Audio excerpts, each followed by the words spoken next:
Yeah, here we are again, down the garden. These are my giant onions, supposedly. No lights.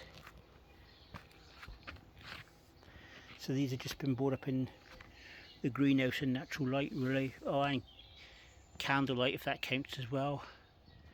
But coming on now, they're showing a bit of... I've just fed them, so I want to get some new growth there. Yeah, they're growing away fine. So I'll just show you my giant cabbages in a minute. I know I've put a short up with my giant cabbages on, but this has become a bit of a obstacle course for me. I did break a leaf off a cabbage, which I'm a bit peed off about, but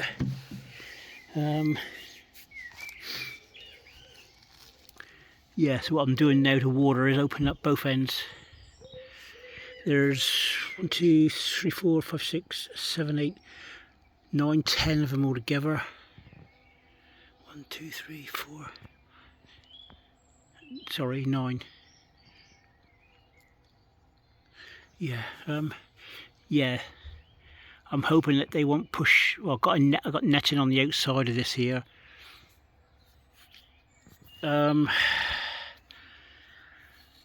Just think that these are still babies. It's going to be fun trying to get them to water them later on. I'm going to have to think of some device in there. But yeah, they're looking alright. I put the wool around them in the bottom ages ago, as you probably see in previous videos. I had no slugs. I've put a few slug pellets, just a few slug pellets around, but I've not had anything crawl up over. It's a wool that my daughter sent away for. She does a bit of weaving and stuff, well, knitting and stuff like that, and she had some left over, so she'll definitely be doing this again next year.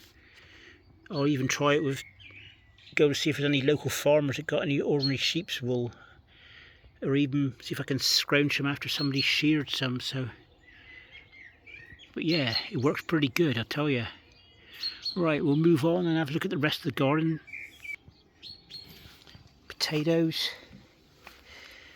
I need to water these.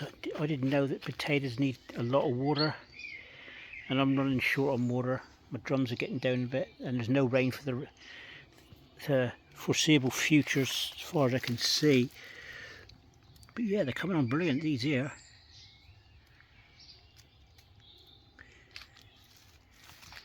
Yeah, shallots. They're doing their own thing, so I'm glad about that. We've got a few more here as well. What are these like?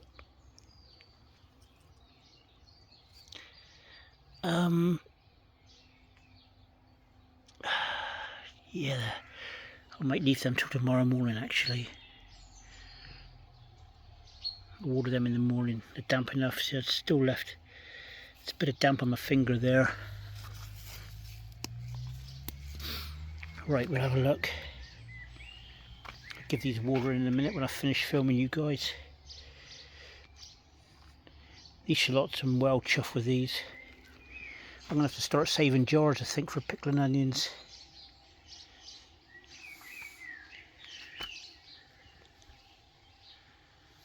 Be interesting to see what these red sun, or is it red sun or yellow moon? I get mixed up between the two. See what they do. And there was another lot of shallots I had. They were going cheap, so I thought, right, I'll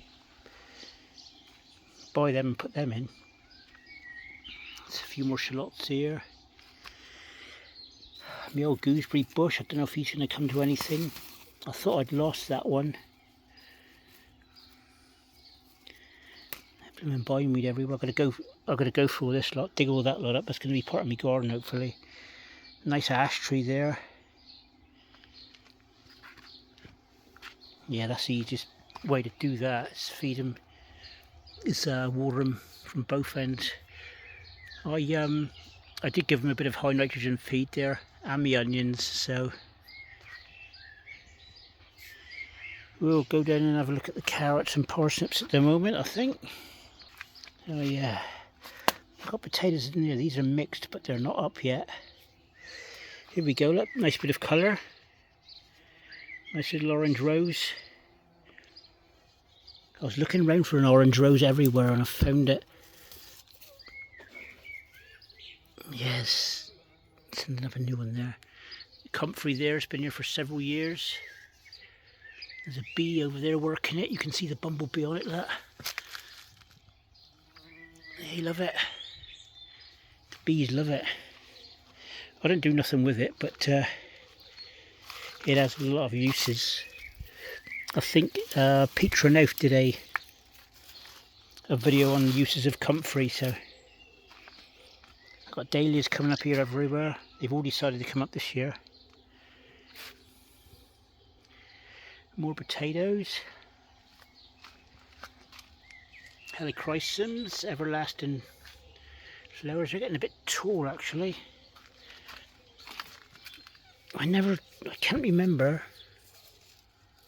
I didn't think they used to grow that tall. They're coming on. Me strawberry. Here's me strawberry. 2 plants there. I'll separate them later on when they've finished. I'll give them a water in a minute as well. More dahlias. Most of these are the same kind. They're like a red with white splashes. So just watered the carrots.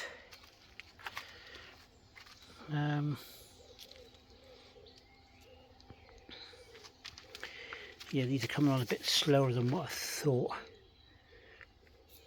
Probably my mix of soil, I suspect, but we'll wait and see once I get going. There's a few bits of grass in here. Lots of these little willow seeds as well. They come down and they literally germinated in 2 days. You can see them, thousands of them. I'm hoping that they won't be nothing that's going to cause me a problem. See that they're all in there. That's my St. Valerie's. They're growing great guns actually. See a very strong centerpiece coming up there. Look. I've got to be you've got to be a bit careful with carrots and stuff. Water them. You've got to keep them watered. Otherwise, you'll get a carrot which will have like you'll be fine, and it'll get down to about sort of halfway. Then it'll go thin. So you've got to keep them watered. But water them in the mornings or in the evenings. There's my sweet candle. Yeah, keep them damp. Keep them watered. Same with the parsnips, and especially carrots when you're getting near show time. You've got to be careful watering. I've literally heard carrots split because I've watered them in a hot evening when the sun was on them, because the soil was dry in there and not damp. I don't mean soaking damp, but you have got to be a bit careful. It's a bit of an art in growing carrots for show, really, as to when you water and when you don't, like, which is why I'm a bit miffed about this hot weather. But hey ho, you get what you get as long as I can keep watering. This, I don't know what's going on here with this one. It's like a triffid. The one beside it is showing its self as well at last. This is Red Duke of York. There's the other parsnips looking well.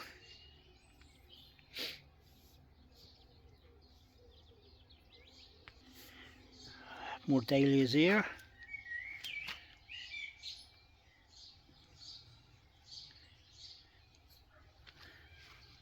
dahlias to know what to do with, really. And there's a type of blackberry, it's a Tayberry, I think. I got it out of somebody's garden. That one's coming back brilliant. I don't know whether to plant it somewhere and let it run rampant, I don't know, but because it's got a bramble habit. So, yeah, dahlias,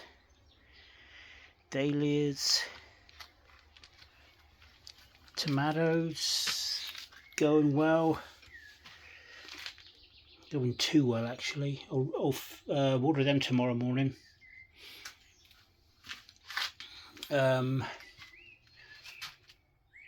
Actual fact, I don't know, I might water them. Give them a bit of feed. That one there looks like he's drooping a bit. I think I'll give him a bit of a feed.